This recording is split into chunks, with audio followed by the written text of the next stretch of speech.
કે આજે આપણે જોવાનો છે એ ભાડાનો આધુનિક સિદ્ધાંત જોવાનો છે અને એની અંદર પેલા ભાડાનો આધુનિક સિદ્ધાંત છે એનો ઉદ્ભવ કઈ રીતે થયો તો કે આગળ આપણે જોઈ ગયા એ પ્રમાણે ભાડા અંગેનો સૌપ્રથમ સિદ્ધાંત છે એ કોણે આપ્યો હતો તો કે ડેવિડ રિકાર્ડોએ ભાડા અંગેનો સૌપ્રથમ સિદ્ધાંત છે એ આપ્યો હતો અને એણે પોતાના સિદ્ધાંતમાં એવું પ્રતિપાદન કરવાનો પ્રયત્ન કર્યો કે ભાડું છે એ માત્ર ભાડું છે એ જમીનની ફળદ્રુપતાના તફાવતને કારણે માત્ર જમીનને જ મળે છે.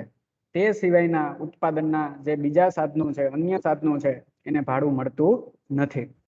આમ ભાડા અંગેનો જે રિકાર્ડોનો સિદ્ધાંત છે એ માત્ર જમીન પૂરતો જ મર્યાદિત હોવાથી રિકાર્ડોનો ભાડાનો સિદ્ધાંત છે એ સંકુચિત બની જાય છે. આથી આધુનિક અર્થશાસ્ત્રીઓએ તેમના આ સંકુચિત ભાડાના ખ્યાલની ઘણી ટીકા કરી અને એવી રજૂઆત કરી કે ભાડું એ માત્ર જમીનની જ ખાસિયત નથી, પણ ઉત્પાદનના અન્ય સાધનોને જેવા કે શ્રમ, મૂડી અને નિયોજકને પણ શું મળી શકે છે? ઉત્પાદનના અન્ય સાધનો, જમીન, મૂડી, શ્રમને પણ અને નિયોજકને પણ ભાડું મળી શકે છે. શું કામ આને? તો કે કારણ કે એક તો જમીનની માફક જ ઉત્પાદનના અન્ય સાધનોની પણ શું હોય છે? ટૂંકા ગાળામાં અછત હોય છે. બીજું, જમીનની માફક જ ઉત્પાદનના અન્ય સાધનોનો વૈકલ્પિક ઉપયોગ થઈ શકે છે. એટલે કે જમીનની જેમ જ ઉત્પાદનના અન્ય સાધનોનો પણ એક કરતા વધારે ઉપયોગ થઈ શકે છે. જેમ જમીનના અનેક ઉપયોગ થઈ શકે, ખેતી માટે, બાગ બગીચા માટે, બિલ્ડિંગ ઊભી કરવા માટે, ઉદ્યોગ માટે, સ્વિમિંગ પુલ માટે, એમ ઉત્પાદનના અન્ય સાધનોના પણ એક કરતા વધારે ઉપયોગ થઈ શકે છે. એને વૈકલ્પિક ઉપયોગ કહેવાય. એટલે આધુનિક અર્થશાસ્ત્રીઓ એમ કહે કે જેમ જમીનનો વૈકલ્પિક ઉપયોગ થઈ શકે છે, એમ ઉત્પાદનના અન્ય સાધનોનો પણ વૈકલ્પિક ઉપયોગ થઈ શકે. અને ત્રીજું, કે જમીનની માફક જ ઉત્પાદનના અન્ય સાધનોના એકમની ઉત્પાદકતા કેવી હોય છે? જુદી જુદી હોય છે. એટલે કે જેમ જમીનના ફળદ્રુપતા જુદી જુદી હોય છે, એમ ઉત્પાદનના અન્ય સાધનો જેમ કે શ્રમિક, તો જુદા જુદા શ્રમિકની ઉત્પાદકતા જુદી જુદી હોય છે. એટલે રિકાર્ડો એમ કહેતા હતા કે ભાડું માત્ર જમીનને જ મળે છે. આધુનિક અર્થશાસ્ત્રીઓ એમ કે ભાડું છે એ માત્ર જમીનને જ નહીં પણ ઉત્પાદનના અન્ય સાધનોને પણ મળે છે. એ માટે થઈને 3 કારણો રજૂ કરે છે.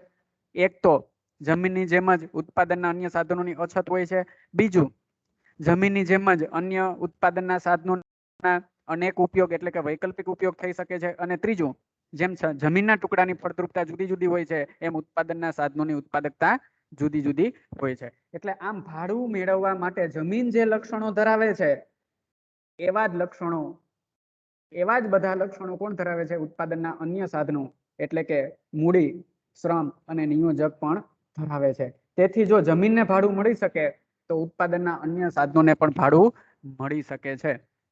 આ રીતે ભાડું એ સાધનની અછત વૈકલ્પિક ઉપયોગનું પરિણામ છે. આધુનિક અર્થશાસ્ત્રીઓના મતે ભાડું એ સાધનોની અછત અને વૈકલ્પિક ઉપયોગ એટલે કે અનેક ઉપયોગિતાનું પરિણામ છે.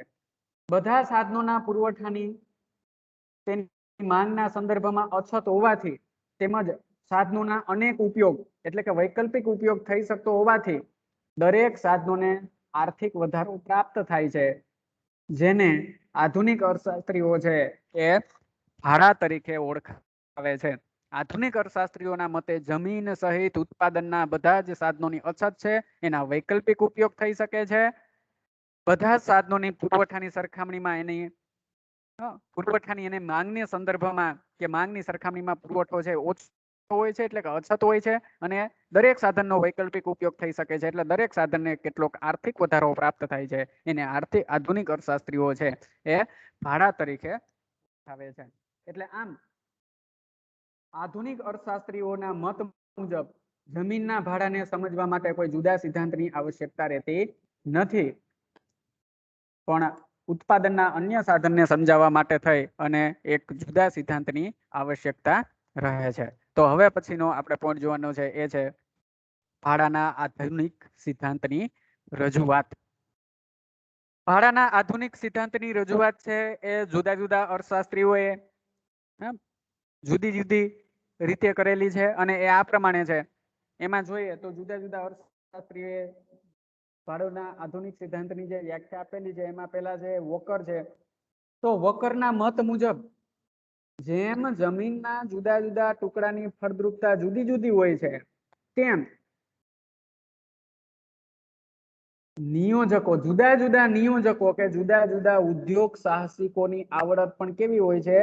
આવડત પણ જુદી જુદી હોય છે. આથી જેમ વધુ ફળદ્રુપ જમીન છે એ ભાડું કમાય છે તેમ સારો કુશળ નિયોજક શ્રેષ્ઠ કુશળ નિયોજક કે શ્રેષ્ઠ નિયોજક છે એને પણ ભાડું મળે છે. જુદા જુદા અર્થશાસ્ત્રીઓએ ભાડાના આધુનિક સિદ્ધાંતની રજૂઆત જુદી જુદી કરેલી છે. એમ હોકરે અહીંયા રજૂ કરેલી. હોકરે ભાડાના આધુનિક સિદ્ધાંતની રજૂઆત કરતા જણાવે છે કે જેમ જમીનના જુદા જુદા ટુકડાની ફળદ્રુપતા જુદી જુદી હોય છે અને ઓછા ફળદ્રુપ જમીનના ટુકડા કરતા વધારે ફળદ્રુપ જમીનના ટુકડાને વધારાની આવક મળે છે એટલે કે ભાડું કમાય છે. એવી જ રીતે અહીંયા નિયોજક છે, જુદા જુદા નિયોજક છે એ આવડતની દ્રષ્ટિએ કેવા હોય છે? જુદા જુદા હોય છે. આથી ઓછા કુશળ નિયોજક કરતા વધારે કુશળ નિયોજકને કેટલીક વધારાની આવક મળે છે. એટલે એ વધારાની આવક એ નિયોજકની વધારાની આવક એ વોકરના મતે શું છે? એ નિયોજકનું ભાડું છે. એના પછી જેએસ મિલે રજૂઆત કરેલી છે. તો મિલ કહે છે કે ધંધાની વિશેષ કુશળતા કે સારી વ્યવસ્થાને કારણે કોઈ એક વેપારી કે ઉત્પાદકને અન્ય વેપારી કે ઉત્પાદક કરતા જે વધારાની આવક પ્રાપ્ત થાય છે એ કેવી છે? એ ભાડા જેવી આવક છે. એટલે મિલ છે એની ઉત્પાદક અને વેપારીને ધ્યાનમાં રાખીને કીધું. મિલે પણ એવું જ કીધું કે જેમ ઓછી ફળદ્રુપ જમીનના ટુકડા કરતા વધારે ફળદ્રુપ જમીનના ટુકડાને જે વધારાની આવક છે એ જમીનનું ભાડું છે.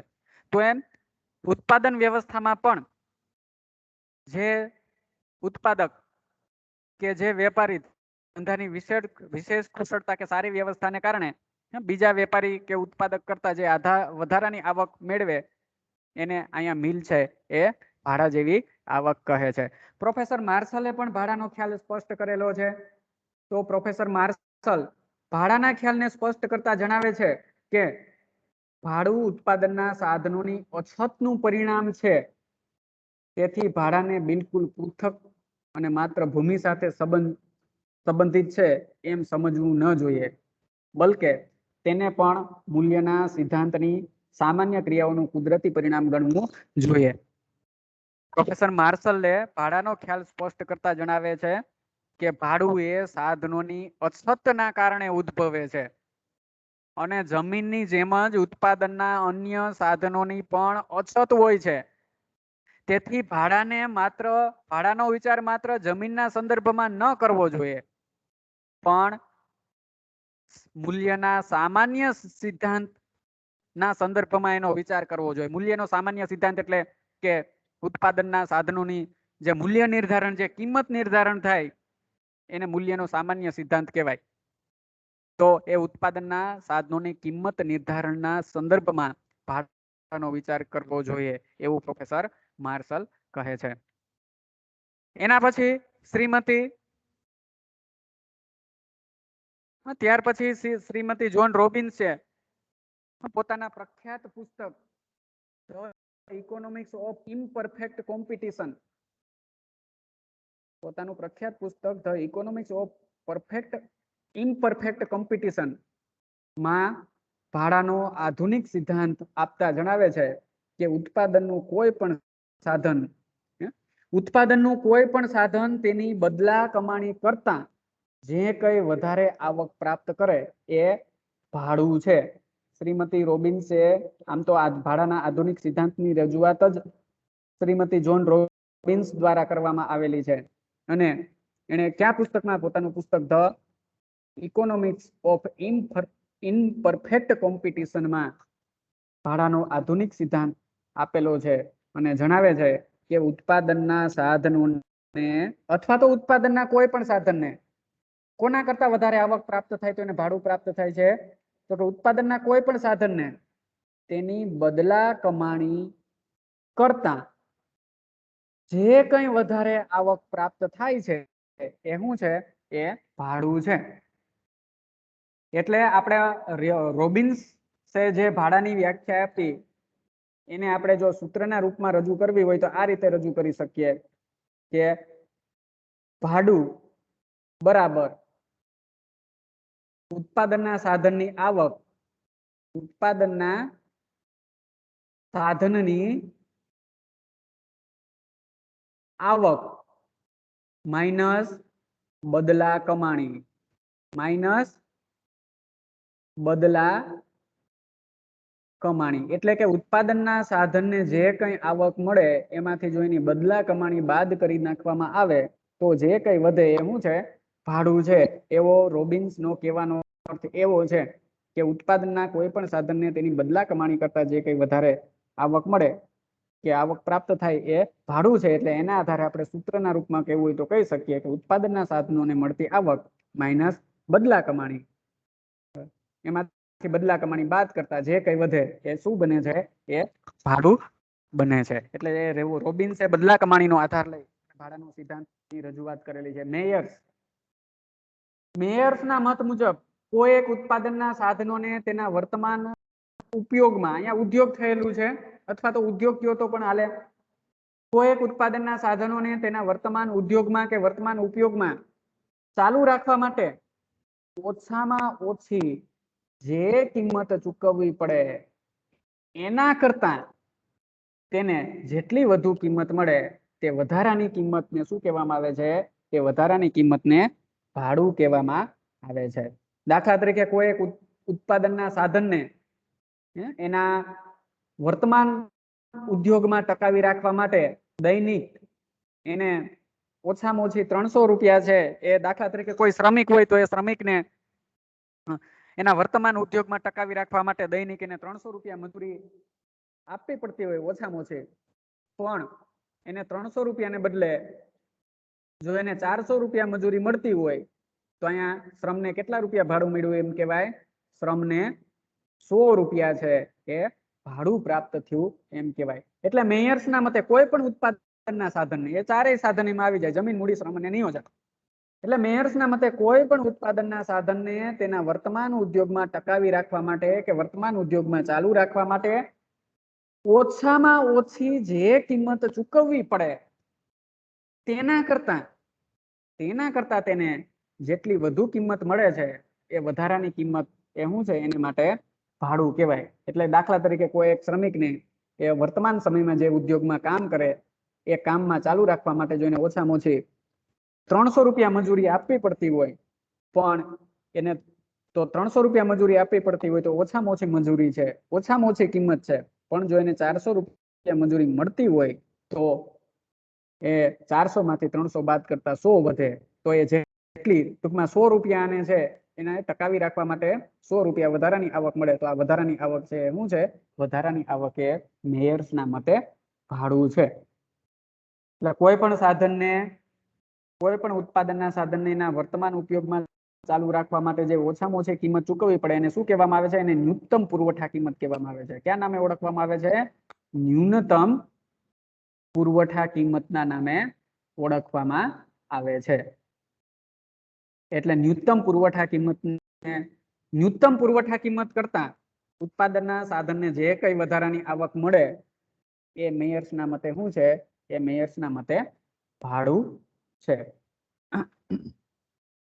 ત્યાંથી આગળ પ્રોફેસર બોલ્ડિંગે પોતાની વ્યાખ્યા આપેલી છે.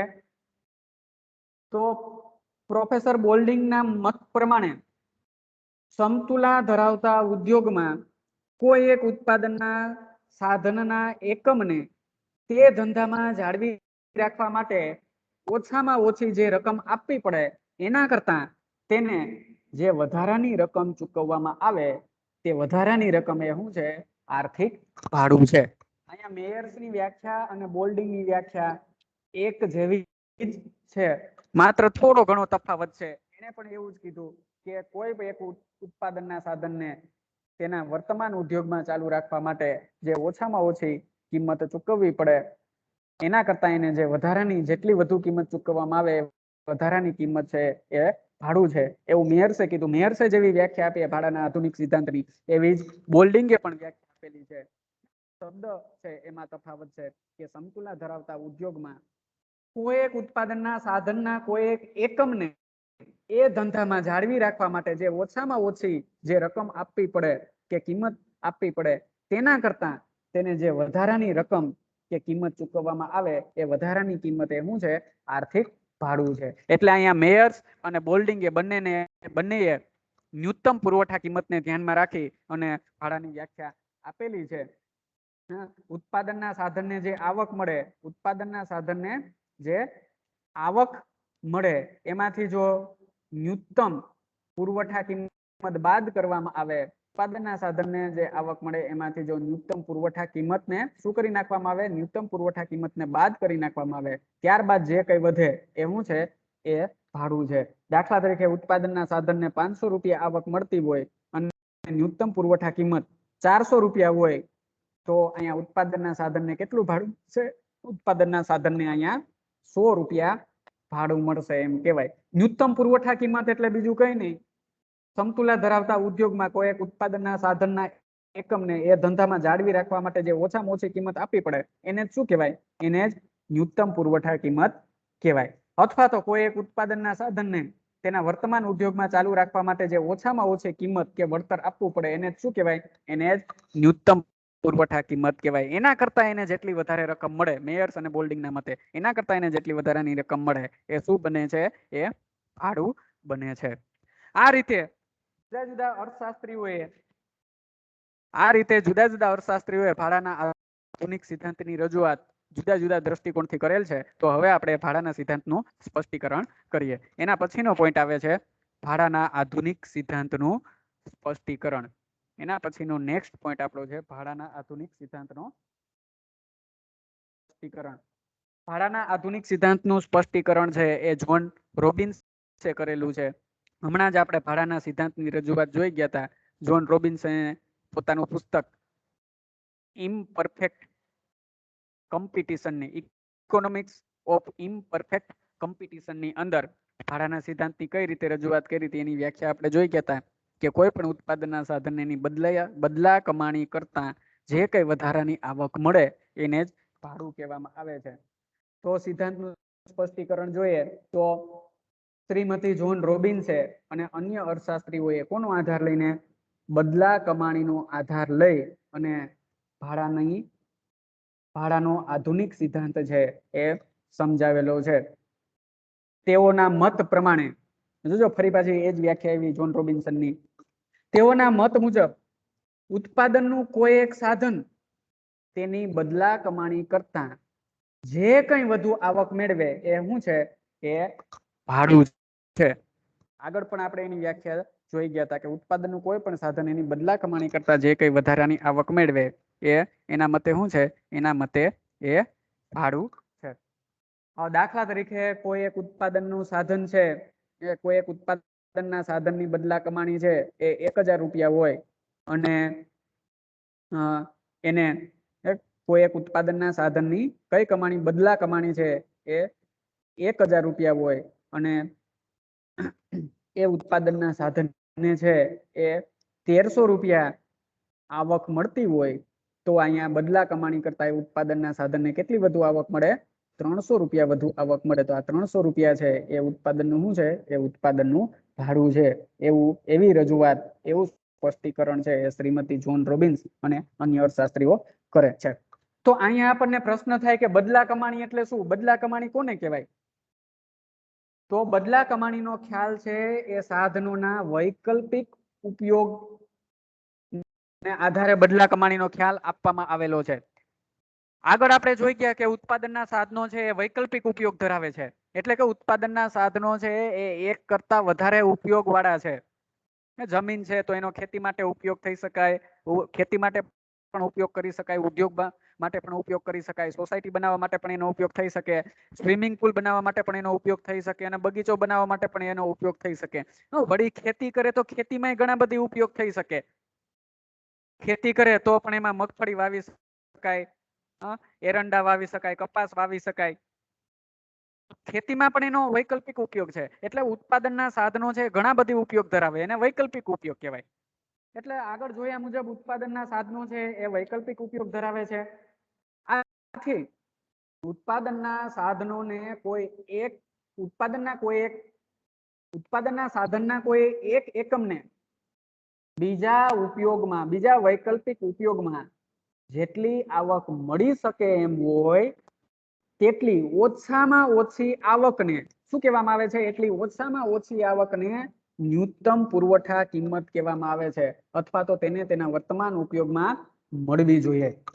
ઉત્પાદનના કોઈ એક એકમને બીજા ઉપયોગમાં જેટલી ઓછામાં ઓછી આવક મળે છે એટલી ઓછામાં ઓછી આવક એને વર્તમાન ઉપયોગમાં મળવી જોઈએ. એને જ શું કહેવાય? એને જ બદલા કમાણી કહેવાય, અથવા તો એને જ ન્યૂનતમ પુરવઠા કિંમત કહેવામાં આવે છે. આગળ આપણે એકવાર ફરીથી ઉત્પાદનના સાધનોના વૈકલ્પિક ઉપયોગ છે, એટલે કે ઉત્પાદનના સાધનોનો એક કરતા વધારે ઉપયોગ થઈ શકે એમ છે.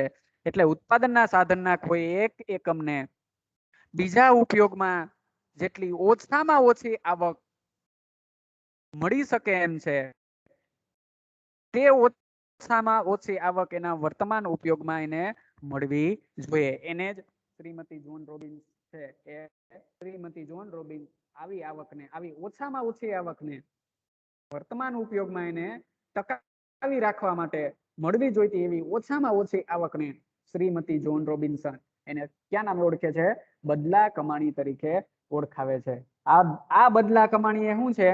તો કે આ બદલા કમાણી એ ન્યૂનતમ પુરવઠા કિંમત પણ કહેવામાં આવે છે. એટલે બદલા કમાણીને ન્યૂનતમ પુરવઠા કિંમત તરીકે પણ ઓળખવામાં આવે છે.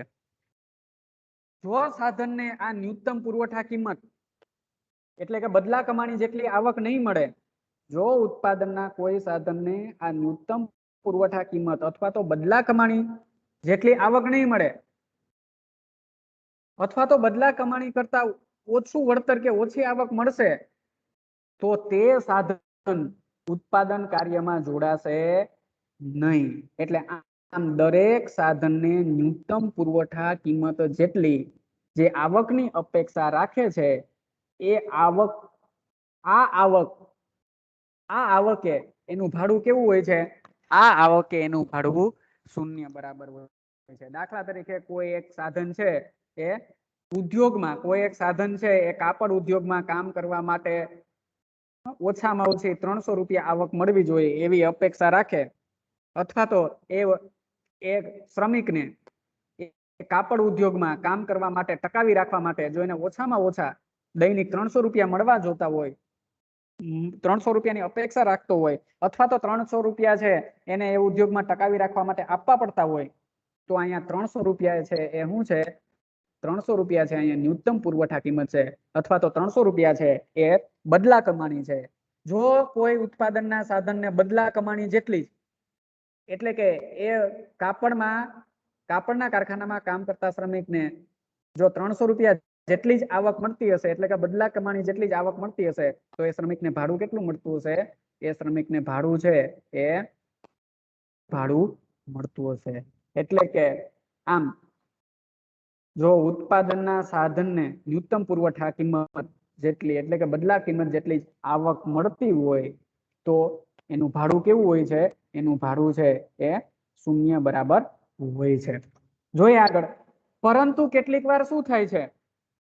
તો કે પરંતુ કેટલીક વાર ઉત્પાદનના સાધનોની માંગ તેના પુરવઠા કરતા વધી જાય છે, ત્યારે તે સાધનને એના વૈકલ્પિક ઉપયોગ વાળા ઉદ્યોગમાં તેની ન્યૂનતમ પુરવઠા કિંમત એટલે કે બદલા કમાણી કરતા વધારે કિંમત મળે છે, અથવા તો વધારે કિંમત ચૂકવવામાં આવે છે, વધારે વળતર મળે છે. આ વધારાનું વળતર કે વધારાની કિંમતને ક્યાં નામે ઓળખવામાં આવે છે? એને ભાડા તરીકે ઓળખવામાં આવે છે. દાખલા તરીકે કોઈ એક શ્રમિકને કાપડ ઉદ્યોગમાં ટકાવી રાખવા માટે એને ઓછામાં ઓછા 300 રૂપિયા આપવા પડતા હોય, તો 300 રૂપિયા છે એ ન્યૂનતમ પુરવઠા કિંમત અથવા તો બદલા કમાણી છે. પણ ધારો કે ખેતીની મોસમ આવી અને શ્રમિકની માંગ પુરવઠા કરતા વધી ગઈ, તો શ્રમિકની અછત સર્જાણી, તો એવા સમયે ઉદ્યોગમાં શ્રમિકને કામ આપવા માટે ઉદ્યોગકાર છે એ જો એને 500 રૂપિયા મજૂરી આપતો હોય, તો અહીંયા ન્યૂનતમ પુરવઠા કિંમત 300 રૂપિયા છે, પણ શ્રમની અછતને કારણે એને 500 રૂપિયા મજૂરી મળે છે. તો અહીંયા કેટલી વધારાની મજૂરી મળે છે બદલા કમાણી કરતા? ન્યૂનતમ પુરવઠા કિંમત કરતા 200 રૂપિયા. તો અહીંયા 200 રૂપિયા શું બને છે? 200 રૂપિયા છે એ શ્રમનું ભાડું બને છે. એટલે આ રીતે ઘણી વખત એવું બને, ઉત્પાદનના સાધનોની માંગ તેના પુરવઠા કરતા વધી જાય ત્યારે સાધનને ન્યૂનતમ પુરવઠા કિંમત એટલે કે બદલા કમાણી કરતા પણ વધુ વેતન કે કિંમત મળે છે. તો આ વધારાની કિંમતને ક્યાં નામે ઓળખવામાં આવે છે? આ વધારાની કિંમતને આધુનિક અર્થશાસ્ત્રીઓના મતે ભાડા તરીકે ઓળખવામાં આવે છે. બીજા શબ્દમાં કહીએ તો આધુનિક અર્થશાસ્ત્રીઓના મત મુજબ બદલા કમાણી કરતા જે વધારાની આવક પ્રાપ્ત થાય તેને આર્થિક ભાડું તરીકે ઓળખવામાં આવે છે. આ હકીકતને સ્પષ્ટ કરવા માટે આપણે એક ઉદાહરણ લઈએ. આ હકીકતને સ્પષ્ટ કરવા માટે થઈ અને આપણે એમ ધારી લઈએ કે જમીનના માલિકને ડાંગર ઉગાડનાર ખેડૂતને જમીન આપવાથી 400 રૂપિયા વળતર મળે છે, જે તેની ન્યૂનતમ પુરવઠા કિંમત છે. આપણે એક ઉદાહરણ દ્વારા સમજીએ કે કોઈ એક જમીનનો માલિક છે, એ ભાડે જમીન ખેડવા આપે છે. હવે જમીનનો માલિક છે એ ડાંગર ઉગાડનાર ખેડૂતને જમીન ભાડે આપે તો એને 400 રૂપિયા વળતર છે એ મળી શકે એમ છે. અને 400 રૂપિયા વળતર છે ઓછામાં ઓછું વળતર છે, એટલે કે એની કેવી કિંમત થશે? એ ન્યૂનતમ પુરવઠા કિંમત કે 400 રૂપિયા છે એ બદલા કમાણી થશે. હવે શેરડીના ભાવ વધુ હોવાથી શેરડી ઉગાવનાર ખેડૂત કે જમીનના માલિકને 500 રૂપિયા આપવા તૈયાર થાય છે. આથી શેરડી ઉગાડનાર ખેડૂતને જમીન આપવાથી જમીનના માલિકને જે વધારાની 100 રૂપિયા આવક પ્રાપ્ત થાય છે એ શું બને છે? એ અહીંયા ભાડું બને છે. સૂત્રના રૂપમાં આપણે જોઈએ તો આધુનિક સિદ્ધાંત, ભાડાના આધુનિક સિદ્ધાંતને આપણે સૂત્રના રૂપમાં જોઈએ તો ભાડું બરાબર ઉત્પાદનના સાધનોને નવા ઉદ્યોગમાં જવાથી મળતી આવક, અથવા તો ખાલી એવું પણ કહી શકો તમે કે ઉત્પાદનના સાધનોને મળતી આવક માઇનસ બદલા કમાણી. જો ઉત્પાદનના સાધનોને 1000 રૂપિયા આવક મળતી હોય અને એની બદલા કમાણી છે એ 500 રૂપિયા હોય તો અહીંયા ઉત્પાદનના સાધનને કેટલું ભાડું મળ્યું કહેવાય? 500 રૂપિયા ભાડું મળ્યું કહેવાય. જો ઉત્પાદનના સાધનોને 500 રૂપિયા જેટલી આવક મળતી હોય અને એની બદલા કમાણી પણ 500 રૂપિયા જ હોય તો અહીંયા ઉત્પાદનના સાધનોને કેવું ભાડું મળ્યું કહેવાય? અહીંયા ઉત્પાદનના સાધનોને શૂન્ય ભાડું મળ્યું કહેવાય. જો ઉત્પાદનના સાધનોને 600 રૂપિયા આવક મળતી હોય અને એની બદલા કમાણી છે એ 500 રૂપિયા હોય તો ઉત્પાદનના સાધનને અહીંયા કેટલા રૂપિયા ભાડું મળ્યું કહેવાય? ઉત્પાદનના સાધનોને અહીંયા 100 રૂપિયા ભાડું મળ્યું કહેવાય. એટલે એકદમ સરળ છે. સૂત્રના રૂપમાં યાદ રાખી શકો કે ઉત્પાદનના સાધનને મળતી આવક માઇનસ બદલા કમાણી, એને શું કહેવામાં આવે છે? એને ભાડું કહેવામાં આવે છે. જોઈએ આગળ આપણે દાખલા તરીકે આગળનું ઉદાહરણ આપણે જોઈ ગયા, એને જ અહીંયા સૂત્રના રૂપમાં ઢાળી દીધું. તો આગળના આપણે કયું ઉદાહરણ જોઈ ગયા હતા કે ડાંગરના માલિક છે, જમીનનો માલિક છે એ ડાંગર ઉગાડે તો એને જમીનના માલિકને ડાંગર ઉગાડનાર ખેડૂતને જમીન ભાડે આપવાથી 400 રૂપિયા વળતર મળે છે. અને આ 400 રૂપિયા છે એ ન્યૂનતમ બદલા કમાણી, ન્યૂનતમ પુરવઠા કિંમત કે બદલા કમાણી છે. હવે શેરડીના ભાવો વધુ હોવાથી શેરડી ઉગાડનાર ખેડૂત જમીનના માલિકને 500 રૂપિયા આપવા તૈયાર થાય છે. તો શું થયું કહેવાય? અહીંયા જમીનના માલિકને કેટલી આવક મળે? 500 રૂપિયા આવક મળે. પણ ન્યૂનતમ પુરવઠા કિંમત કેટલી છે? તો કે ન્યૂનતમ પુરવઠા કિંમત કે બદલા કમાણી છે એ 400 રૂપિયા છે. અહીંયા મળતી આવક માઇનસ બદલા કમાણી, તો 500 રૂપિયામાંથી 400 રૂપિયા જાય તો 100 રૂપિયા વધે. તો અહીંયા ભાડું કેટલું થાય? અહીંયા ભાડું છે એ 100 રૂપિયા બરાબર છે એ ભાડું થાય છે. તો 100 રૂપિયા છે એ ભાડું અહીંયા થાય છે. ઓકે, ત્યાંથી આગળ એટલે આ રીતે માત્ર જમીનને જ નહીં પણ ઉત્પાદનના અન્ય સાધનોને પણ આ રીતે ભાડું પ્રાપ્ત થાય છે. જે ઉત્પાદનના સાધનને એની બદલા કમાણી કરતા વધારે જે કઈ આવક મળે એ શું છે? એ ભાડું છે. હવે આ ભાડાનો આધાર કોના પર રહેલો છે? તો કે આ ભાડાનો આધાર છે એ ઉત્પાદનના સાધનોની મૂલ્ય સાપેક્ષતા પર રહેલો છે. આ ભાડાનો આધાર છે એ ઉત્પાદનના સાધનોની મૂલ્ય સાપેક્ષતા પર રહેલો છે. એટલે ઉત્પાદનના સાધનોના પુરવઠાની કે ઉત્પાદનના સાધનોની મૂલ્ય સાપેક્ષતા કેવી છે? ઉત્પાદનના સાધનોની પુરવઠાની મૂલ્ય સાપેક્ષતા કેવી છે? એને આધારે ભાડું નક્કી થાય છે. એટલે ઉત્પાદનના સાધનોની પુરવઠાની મૂલ્ય સાપેક્ષતાનો આપણે 3 રીતે વિચાર કરવાનો છે. સંપૂર્ણ મૂલ્ય સાપેક્ષ, ઉત્પાદનના સાધનોનો પુરવઠો, સંપૂર્ણ મૂલ્ય સાપેક્ષ અને ભાડું. હવે ઉત્પાદનના સાધનોનો પુરવઠો સંપૂર્ણ મૂલ્ય સાપેક્ષ અને ભાડું એટલે પહેલા તો આપણને ખબર હોવી જોઈએ કે ઉત્પાદનના સાધનોનો પુરવઠો સંપૂર્ણ મૂલ્ય સાપેક્ષ એટલે શું? તો કે કિંમતમાં ન જીવો ફેરફાર થવાથી અહીંયા કિંમતમાં કેવો ફેરફાર થાય? કિંમતમાં બિલકુલ ફેરફાર ન થાય છતાં પણ ઉત્પાદનના સાધનોના પુરવઠામાં કિંમતમાં બિલકુલ ફેરફાર ન થાય છતાં પણ ઉત્પાદનના સાધનના પુરવઠામાં શું થાય? ફેરફાર થાય. તો એવા ઉત્પાદનના સાધનનો પુરવઠો કેવો છે? એવા ઉત્પાદનના સાધનનો પુરવઠો છે એ સંપૂર્ણ મૂલ્ય સાપેક્ષ છે એમ આપણે કહી શકીએ. કિંમતમાં કોઈ ફેરફાર ન થાય છતાં પણ ઉત્પાદનના સાધનોના પુરવઠામાં ફેરફાર થાય તો એવો ઉત્પાદનનો સાધનનો પુરવઠો કેવો છે? સંપૂર્ણ મૂલ્ય સાપેક્ષ ઉત્પાદનના સાધનનો પુરવઠો સંપૂર્ણ મૂલ્ય સાપેક્ષ છે એવું આપણે કહી શકીએ. પેલા આપણે ત્રણેયને સમજી લઈએ. કિંમતમાં ફેરફાર થાય, શું થાય?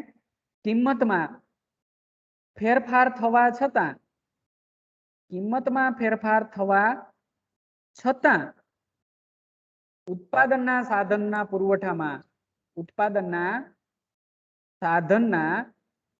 પુરવઠામાં કોઈ ફેરફાર ન થાય તો એવો ઉત્પાદનના સાધનનો પુરવઠો કેવો છે? સંપૂર્ણ મૂલ્ય અનપેક્ષ છે એવું આપણે કહી શકીએ. અને ત્રીજો પ્રકાર આવશે ત્યારે આપણે એ ત્રીજો પ્રકારને સમજશું. એટલે પહેલા આપણે જોવાનું છે ટૂંકમાં ઉત્પાદનના સાધનોના પુરવઠાની મૂલ્ય સાપેક્ષતા બદલાય એમ ભાડું પણ બદલાતું રહે છે. ભાડાનો આધાર ઉત્પાદનના સાધનોના પુરવઠાની મૂલ્ય સાપેક્ષતા ઉપર રહેલો છે.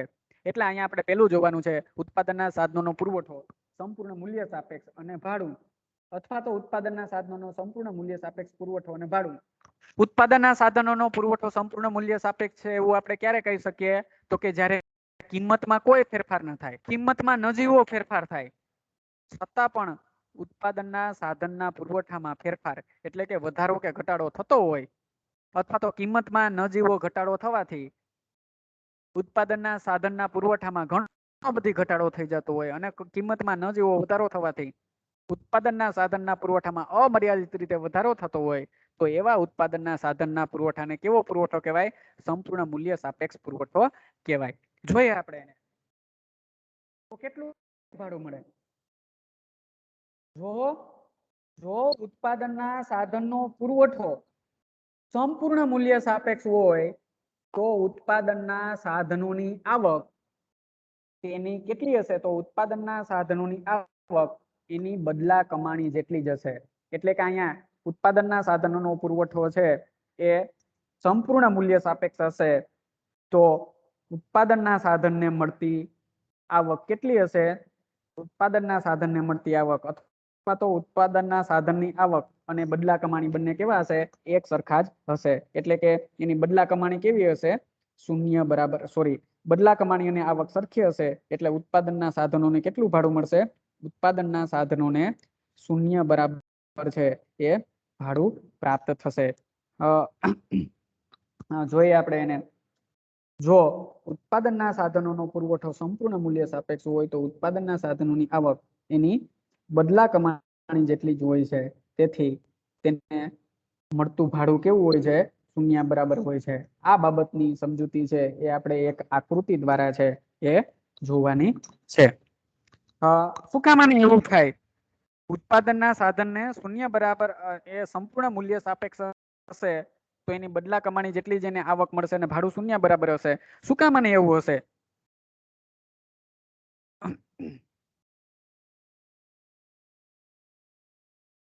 તો એનું કારણ એ છે કે જો ઉત્પાદનના સાધનનો પુરવઠો સંપૂર્ણ મૂલ્ય સાપેક્ષ હશે તો કિંમતમાં થોડોક વધારો થશે, તો પણ પુરવઠામાં શું થશે?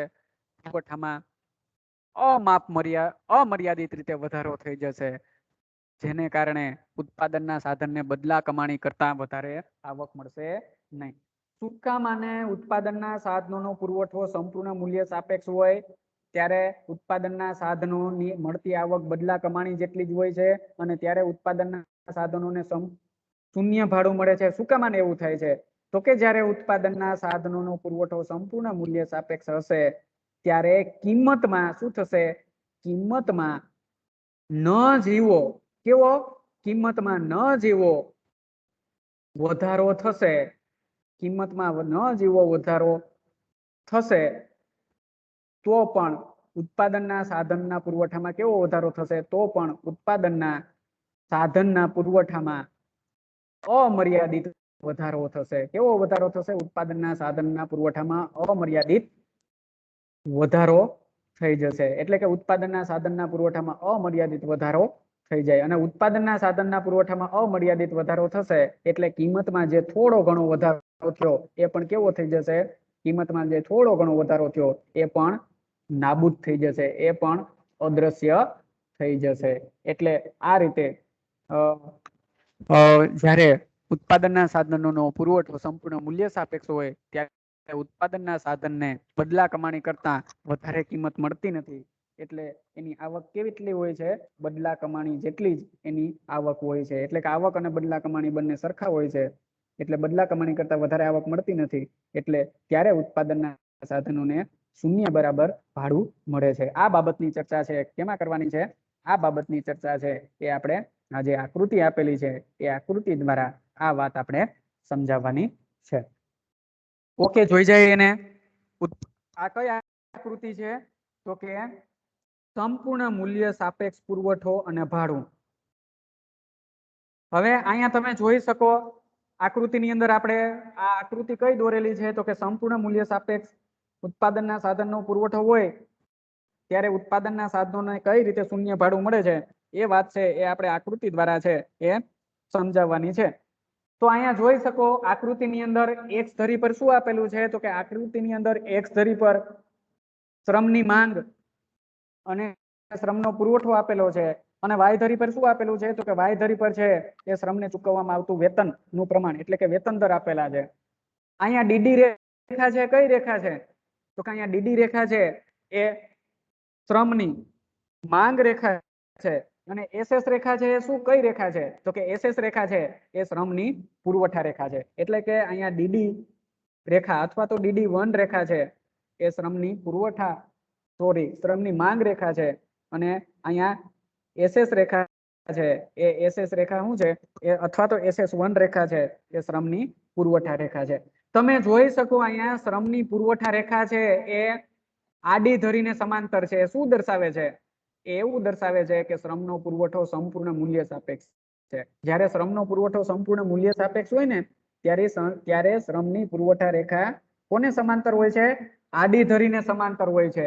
એ એવું બતાવે છે કે શ્રમની કિંમતમાં કે શ્રમના વેતનમાં, અહીંયા શ્રમનું વેતન હોય, દાખલા તરીકે 300 રૂપિયા અહીંયા શ્રમનું વેતન હોય, એવું બતાવે કે શ્રમનું વેતન સ્થિર છે, છતાં પણ શ્રમના પુરવઠામાં શું થાય છે? શરૂઆતમાં શ્રમનો પુરવઠો 100 રૂપિયા 100 એકમનો હોય, પછી શ્રમનો પુરવઠો વધીને 200 એકમનો થાય, પછી શ્રમનો પુરવઠો વધીને 300 એકમનો થાય, પછી આગળ પણ શ્રમનો પુરવઠો વધી અને 400 એકમનો થાય.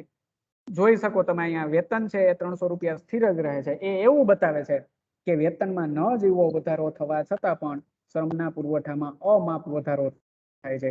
એવું આ શ્રમની પુરવઠાની રેખા બતાવે છે. એટલે એ કેવી હોય છે? એ આડી ધરીને સમાંતર હોય છે. એટલે અહીંયા શ્રમની પુરવઠા રેખા છે આડી ધરીને સમાંતર રેખા છે. એ એવું આપણને જણાવે છે કે અહીંયા શ્રમની પુરવઠો છે એ કેવો છે? અહીંયા શ્રમનો પુરવઠો છે એ સંપૂર્ણ મૂલ્ય સાપેક્ષ છે. એટલે અહીંયા શ્રમની પુરવઠા રેખા SS આડી ધરીને સમાંતર છે, X ધરીને સમાંતર છે, એટલે અહીંયા શ્રમનો પુરવઠો છે એ સંપૂર્ણ મૂલ્ય સાપેક્ષ છે એવું નક્કી થાય છે. હવે શરૂઆતમાં વેતન દર કેટલા હોય છે? શરૂઆતમાં છે વેતન દર કેટલા હોય છે? તો કે અહીંથી અહીંયા વેતન દર છે. તો કે શરૂઆતમાં વેતન દર છે, વેતન દર શરૂઆતમાં કેટલા હોય છે? તો કે શરૂઆતમાં વેતન દર છે એ OS જેટલા, એટલે કે અહીંથી અહીંયા સુધી શરૂઆતમાં છે એ વેતન દર OS જેટલા હોય છે.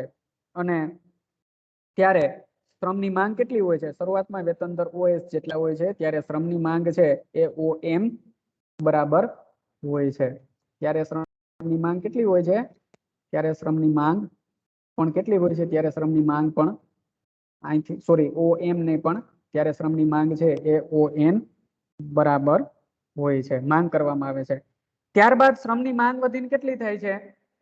તો કે ત્યારબાદ શ્રમની માંગ વધી અને ON1 જેટલી થઈ જાય છે. ત્યારબાદ શું થાય છે? ત્યારબાદ શ્રમની માંગમાં વધારો થાય છે અને શ્રમની માંગ વધીને કેટલી થઈ જાય છે? તો કે શ્રમની માંગ વધીને શરૂઆતમાં અહીંથી અહીંયા સુધી હતી, હવે અહીંથી અહીંયા સુધી, એટલે કે શ્રમની માંગ વધીને ON1 જેટલી થઈ જાય છે.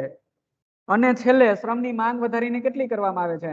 તો કે છેલ્લે શ્રમની માંગ વધી અને અહીંયા સુધી, એટલે કે છેલ્લે શ્રમની માંગ વધી અને ON2 જેટલી શ્રમની માંગ છે એ થઈ જાય છે, અથવા તો શ્રમની માંગ છે એ ON2 જેટલી કરવામાં આવે છે. અને આ માંગ રેખા અને પુરવઠા રેખા ક્યાં થાય છે? બંને સરખી થાય છે. ક્યાં થાય છે? શ્રમની માંગ રેખા અને શ્રમની પુરવઠા રેખા અહીંયા ઈ બિંદુએ, આ શ્રમની માંગ રેખા છે અને આ શ્રમની પુરવઠા રેખા છે, એટલે શ્રમની માંગ રેખા અને પુરવઠા રેખા અહીંયા ઈ બિંદુએ શું કરે છે?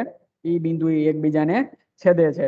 આ સમયે વેતન દર કેટલો નક્કી થાય છે? તો કે આ સમયે વેતન દરમાં કોઈ વધારો થતો નથી. જોઈ શકો આ સમયે પણ વેતન દર છે એ અહીંથી અહીંયા જેટલો, એટલે કે OS જેટલો જ હોય છે, જે આકૃતિની અંદર જોઈ શકાય છે. આ રીતે આપણે જોઈ શકીએ કે શ્રમની માંગ શરૂઆતમાં ON જેટલી હોય છે, ત્યાર પછી શ્રમની માંગ વધીને ON1 થાય છે, ત્યાર પછી શ્રમની માંગ વધીને ON2 થાય છે. એટલે કે અહીંયા શ્રમની માંગમાં વધારો થવા છતાં પણ વેતનમાં કોઈ વધારો થતો નથી. શું કામ? મને તો કે અહીંયા શ્રમની પુરવઠા રેખા કેવી છે? અહીંયા શ્રમની પુરવઠા રેખા સંપૂર્ણ મૂલ્ય સાપેક્ષ છે, એટલે અહીંયા શ્રમની માંગ ON થી વધીને ON1 થાય કે શ્રમની માંગ ON2 થાય તો પણ અહીંયા શ્રમિકને OS જેટલું જ વેતન મળે છે, OS કરતા વધારે વેતન મળતું નથી. એટલે કે અહીંયા શ્રમની પુરવઠા રેખા સંપૂર્ણ મૂલ્ય સાપેક્ષ હોવાથી શ્રમના વેતનમાં કોઈ વધારો થતો નથી. શ્રમનું વેતન OS શ્રમના વેતને જોઈએ એટલો શ્રમનો પુરવઠો છે એ પ્રાપ્ત થાય છે. તેથી અહીંયા શ્રમને જે વેતન મળે છે એ કોના બરાબર હોય છે? તેથી અહીંયા શ્રમને જે વેતન મળે છે એની બદલા કમાણી જેટલું જ હોય છે. એટલે કે અહીંયા શ્રમને એની બદલા કમાણી કરતા માંગ વધે તો પણ વેતન વધતું નથી, એટલે કે અહીંયા શ્રમને જે વેતન મળે છે એ બદલા કમાણી જેટલું જ હોય છે, એને બદલા કમાણી કરતા વધારે વેતન મળતું નથી. આથી અહીંયા શ્રમિકને કેટલું ભાડું મળે છે? એટલે કે અહીંયા શ્રમને મળતું વેતન કેના જેટલું હોય છે? અહીંયા શ્રમને મળતું વેતન છે એ બદલા કમાણી જેટલું જ હોય છે. બદલા કમાણી કરતા અહીંયા શ્રમને વધુ વેતન મળતું નથી, એટલે અહીંયા શ્રમને કેવું ભાડું મળે છે? અહીંયા શ્રમને શૂન્ય ભાડું મળે છે, કારણ કે અહીંયા શ્રમની માંગ વધવા છતાં પણ વેતનમાં વધારો થતો નથી અને શ્રમિકને જે વેતન મળે છે બદલા કમાણી જેટલું જ હોય છે. બદલા કમાણી કરતા એને વેતન વધુ મળતું નથી. આથી અહીંયા શ્રમને કેટલું ભાડું મળે છે? શૂન્ય ભાડું મળે છે, એમ આપણે કહી શકીએ. એટલે આ રીતે જ્યારે ઉત્પાદનના સાધનનો પુરવઠો સંપૂર્ણ મૂલ્ય સાપેક્ષ હોય છે ત્યારે એ સાધનને મળતી કિંમત કેટલી હોય છે? તો કે બદલા કમાણી જેટલી જ હોય છે. બીજા શબ્દમાં કહીએ તો એવા સમયે ઉત્પાદનના સાધનને બદલા કમાણી કરતા વધારે વળતર કે વધારે કિંમત મળતી નથી. આથી એવા સમયે ઉત્પાદનના સાધનને મળતું ભાડું કેવું હોય છે? શૂન્ય બરાબર હોય છે. હજી બીજી બે વસ્તુ છે આપણે જોવાની છે કે ઉત્પાદનના સાધનનો પુરવઠો સંપૂર્ણ મૂલ્ય અનપેક્ષ હોય તો કેટલું ભાડું મળે, અને સંપૂર્ણ મૂલ્ય સાપેક્ષ કરતા ઓછી મૂલ્ય સાપેક્ષ ઉત્પાદનના સાધનનો પુરવઠો હોય તો કેટલું ભાડું મળે. એ બાબતની ચર્ચા છે એ આપણે આવતા લેક્ચરની અંદર કરશું.